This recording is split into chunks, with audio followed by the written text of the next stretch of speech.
माई, सब केहू के पापा होली के पर्व मनावे आ गिले। हमार पापा कब आई हैं?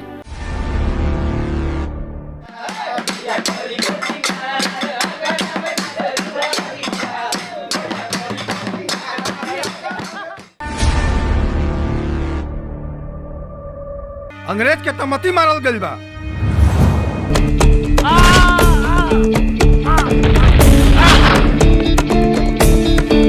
भैया 50,000 मतलब आधा लाख न रे सरजुआ।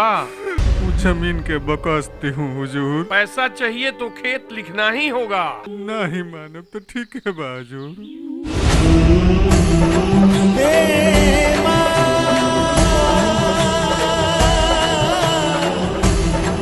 इला सरजू 50,000 रुपया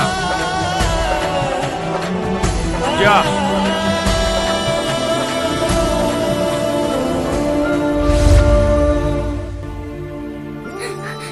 मम्मी मम्मी, दूरा पे पापा के लाश आइल बा।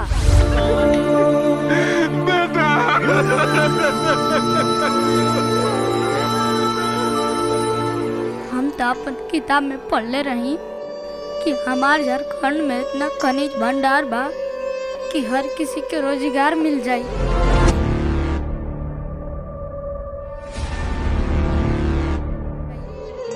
फिर आप लोग के बाहर कमाए कहाँ ला जाला पड़ेला।